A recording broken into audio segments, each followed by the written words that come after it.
Okay, so chapter 22, we're going to be talking about proposals today. Um, our learning objectives for this are going to be, one, we're going to understand that audiences expect to be persuaded by a proposal, describe the proposal process. We're going to be able to differentiate between the various types of proposals, identify the elements that are typically part of an effective proposal, follow an introduction, body, and conclusion, structure in a proposal, write a formal formal proposal. So proposals attempt to persuade an audience to take some form of action.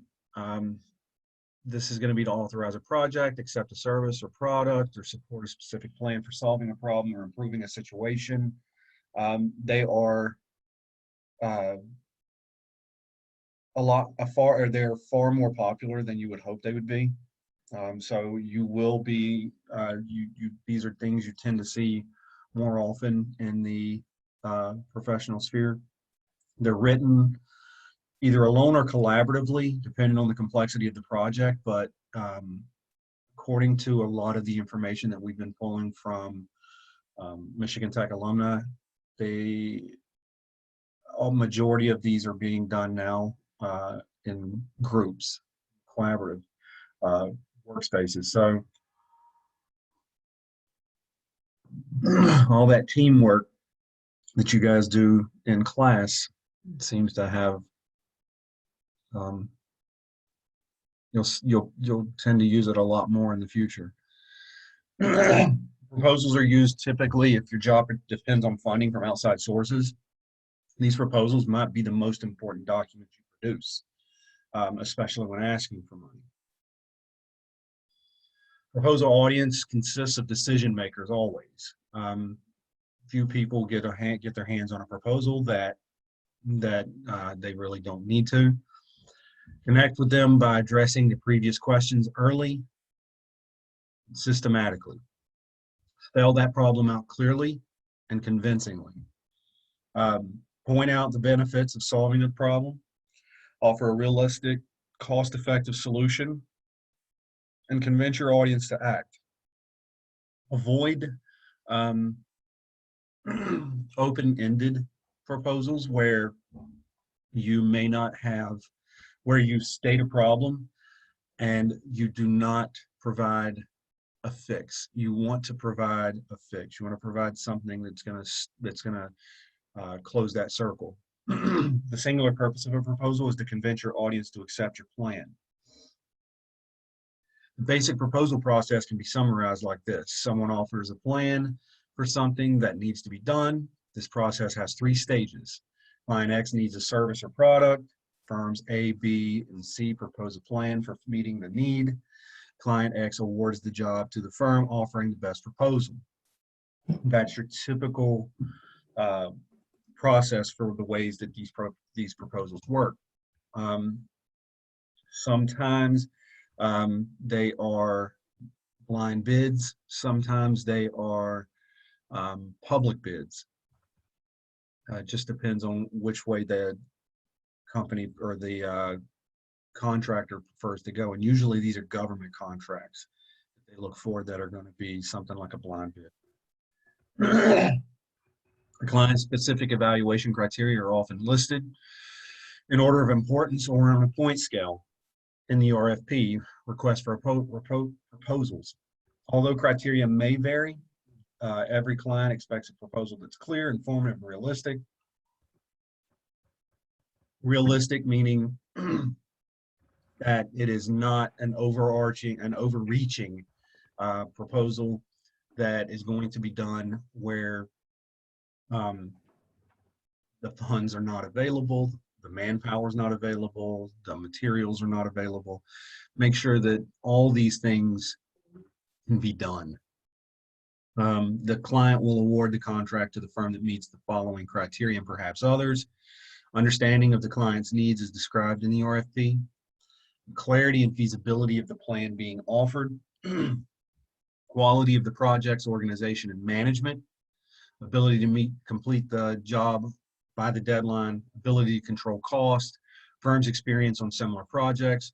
qualifications of staff to be assigned to the project, and firm's performance record on similar projects.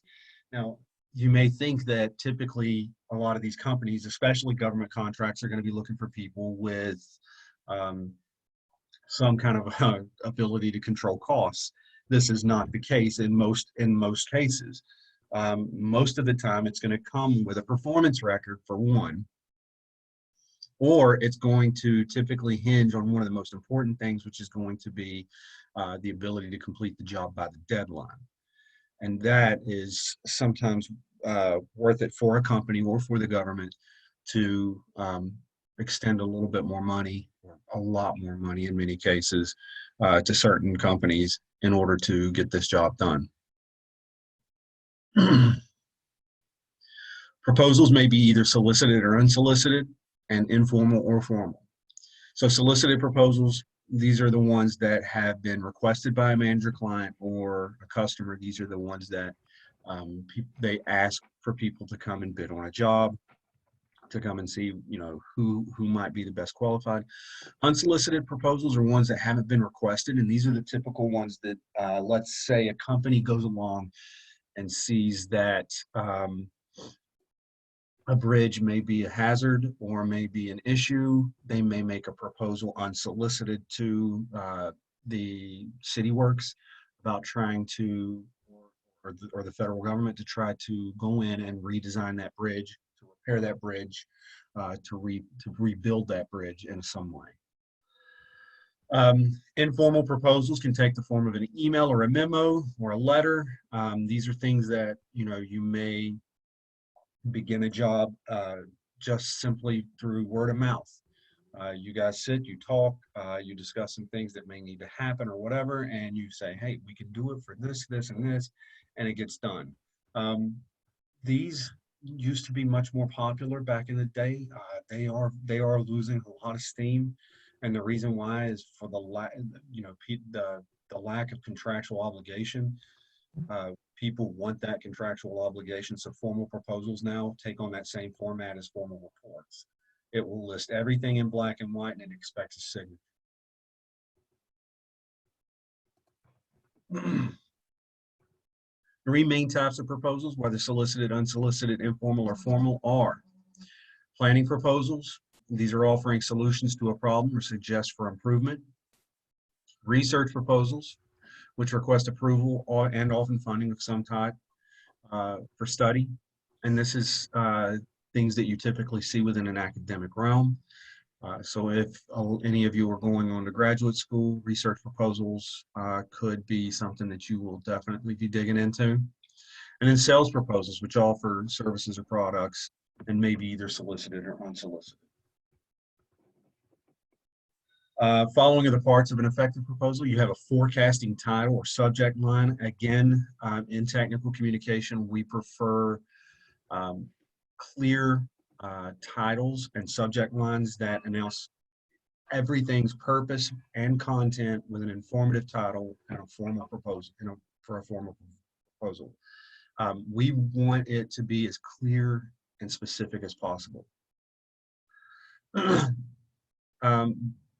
Background information.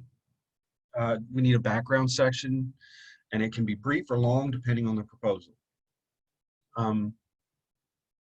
This is just something to kind of like, if you think of the original four-part essay that had the intro, or the three-part essay that had the intro, the body, and the conclusion. Think of this as a four-part essay where you have an intro, background, body, and conclusion.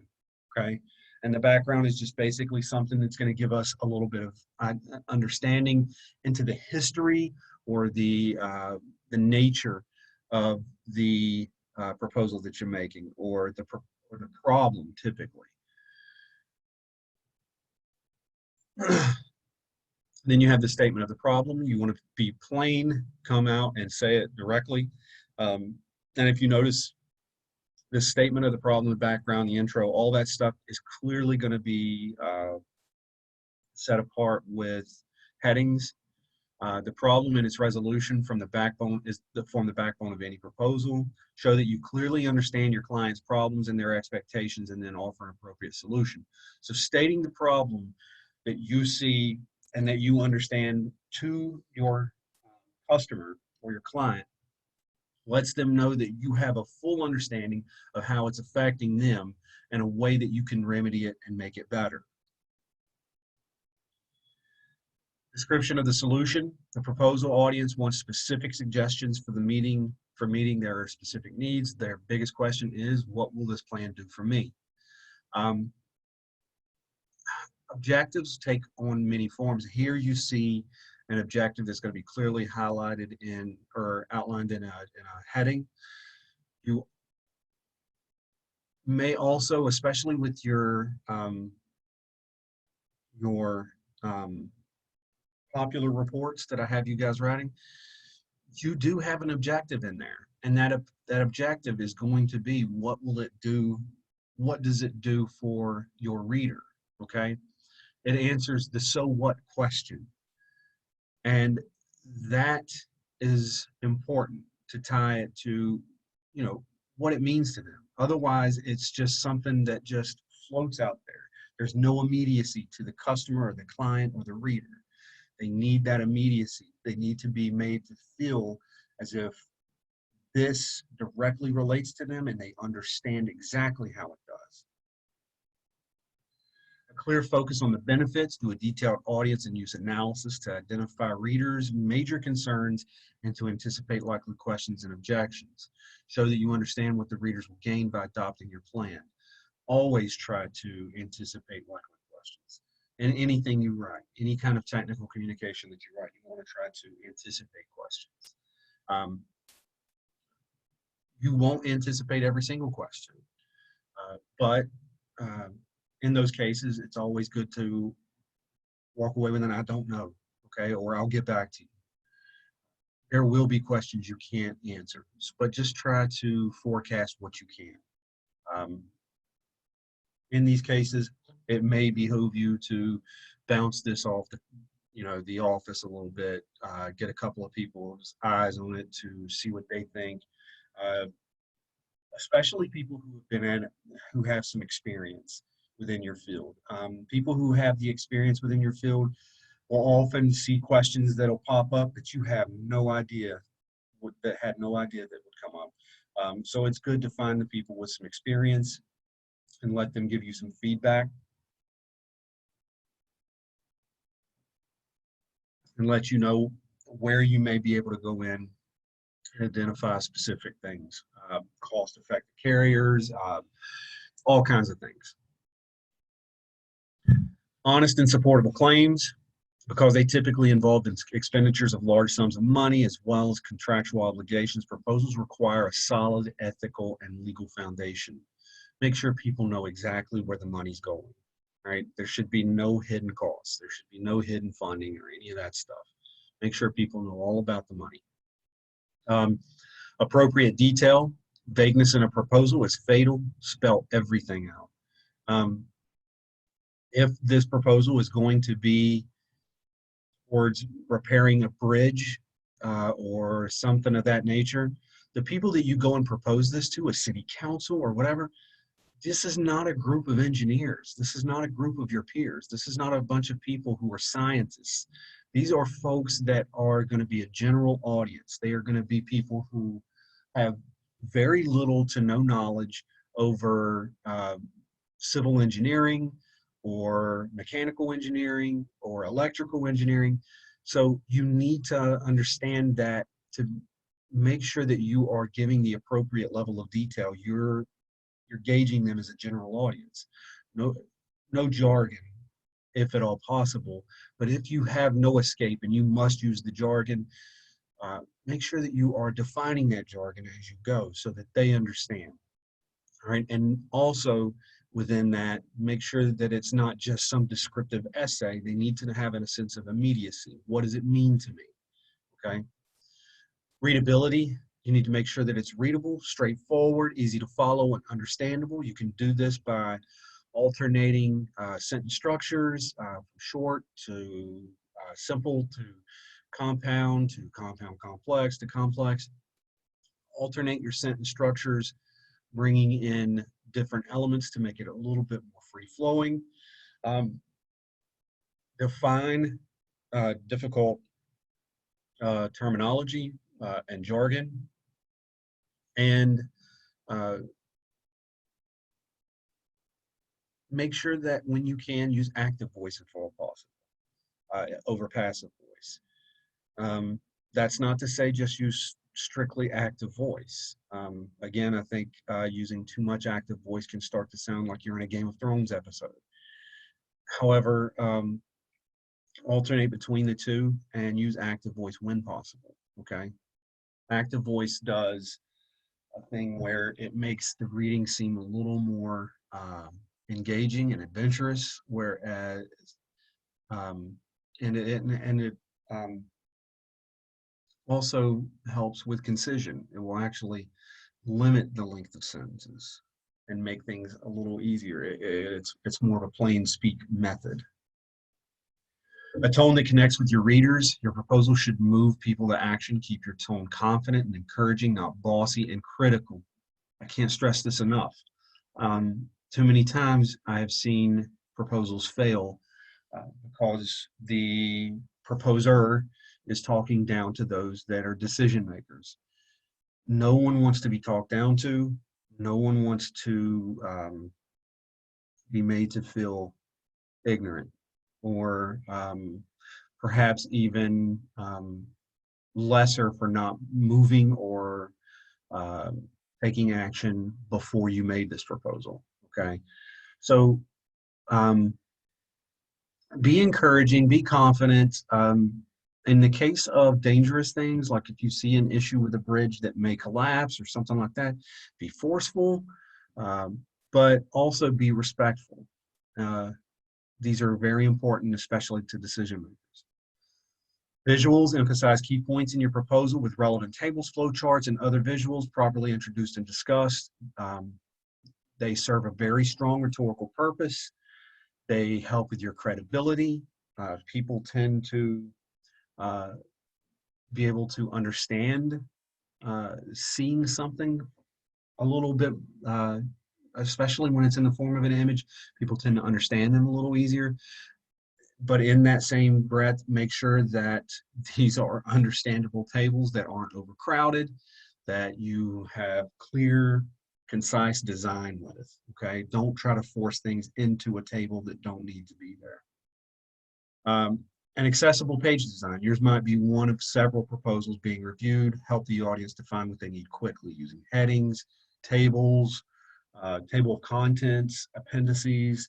All of these things go along with helping you to get to points of that proposal that you need to, especially if you're talking about sending this to a committee where several different jobs people may be doing different jobs. So they may want to jump directly to whatever specifically affects them. A place where you're talking about the money, for example, you may have a finance department that wants to go directly into that. Supplements tailored for a diverse audience. Various viewers are interested in different parts of your proposal. Provide what they need and only what they need. You don't have to go ham-fisted into this. Just the facts. Proper citation of sources and contributors. Whenever appropriate, you need to credit key information, sources, and contributors. You would think in a proposal that it's not going to be designed somewhat like an essay, that you don't necessarily have points where citation is prominent, but it's absolutely critical. And the reason why is because citing within that proposal helps with your credibility, your ethos. When people start looking into who they're going to employ, it's better to have somebody that has done the research, that has backing, that has an understanding of principles and theory, than for somebody who says that they just shoot from the hip, okay? Make sure that you are including citations within a proposal. Introduction from the beginning, your goal is to sell your idea. That's what a proposal is. It is to sell. all right, to demonstrate the need for the project, your qualifications, and your clear understanding of the problem and procedures. So a proposal is your sales flyer. Then the body, the main goal of this section, and they did skip the background again, so you have the introduction, but you also want the background as well. The body, the main goal of this section is to prove your plan will work. Here you can spell out your plan in enough detail for the audience to evaluate its soundness, including citations whenever possible, okay? The conclusion reaffirms the need for the project and induces the audience to act. This is where you can actually instill a call to action, okay? End on a strong note with a conclusion that's assertive, confident, and encouraging, and keep it short. Keep it short, but you also want to highlight. Remember that the conclusion is going to be your Alamo, okay? This is your last stand. When people go in and they look at documents, and this is the same for essays, whether it be technical communication or creative writing, okay? People read, we tend to read in a way that we remember the introduction somewhat. The body becomes more vague for us, but the conclusion, that is the last thing we read, and it's typically the thing that sticks in our mind the most. So that's the place you want to make your last stand. That's your Alamo. That's the place you want to go in and you want to say, perhaps bring up 3 of the big topics that you brought up in the proposal briefly. You want to restate typically your thesis or what you want, the problem, right, within your proposal. And then you want to restate that correction, that fix, that thing that you have done. And you want to be encouraging with it. And this is a call to act, okay, for your reader. The guidelines for the proposals over briefly again. You want to understand the audience's needs, perform research as needed, credit all information sources and contributors, use an appropriate format, provide a clear title or subject line and background information, spell out the problem and its causes so that your reader knows that you understand fully what the issue is, and point out the benefits of solving that problem. Offer a realistic solution. Address anticipated objections to your plan, and this may help you to go out and enlist the help of some very experienced people within your department. Include all necessary details, but don't overload, just the facts, okay?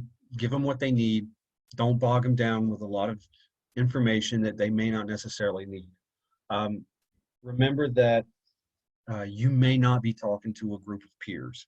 You're probably talking to a general audience of decision makers who are going to be going out and deciding whether or not they want to throw money at you to go and go fix this bridge. In those cases, don't bog them down with a lot of jargon and things they don't need to know. If they ask those questions, be prepared to answer them, and be prepared to answer them to, according to a general audience. But ultimately, make sure that you go into this not bogging people down with too much information where they get the glazed eyes and they're just kind of like staring off into space, not knowing exactly how to respond to this. Write clearly and concisely, and by concisely, that doesn't always mean short, choppy sentences. That means alternating sentences. Try to aspire to active voice whenever possible. Use passive voice when you can, just to kind of mix it up, but active voice is what your primary goal is. Express confidence. Don't go in there, please, if I can give you guys any kind of advice, avoid I thinks, I believes, all of that stuff. That's not necessary, especially in technical communication, especially when you're talking about going and trying to repair a bridge that may be about to fall apart, okay? Nobody wants to hear you think you can fix it, okay? Nobody wants to know that you believe you can fix it. You need to be confident, you need to be assured, you need to be assertive.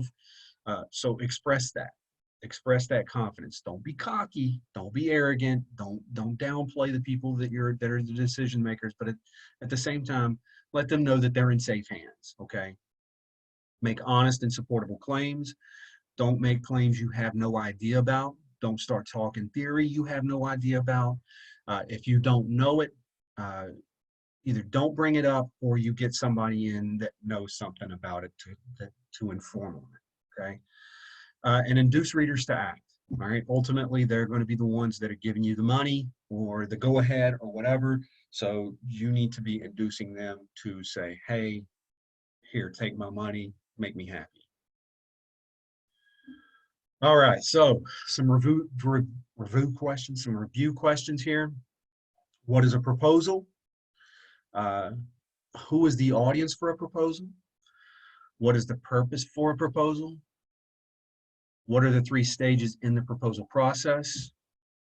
What is the difference between a solicited proposal and an unsolicited proposal? What is a planning proposal? What is a research proposal? What is a sales proposal? What are the 4 initial parts of a proposal? And why are honest and supportable claims especially important when writing a proposal? Now, this is all going to be posted up to Canvas and potentially to Zoom and or YouTube in order for you guys to go in. You can pause. You can answer these questions at your leisure to see if maybe you know where you are. With that, I'm going to end the official presentation and start asking the class, are there any questions concerning proposals or the things we've discussed?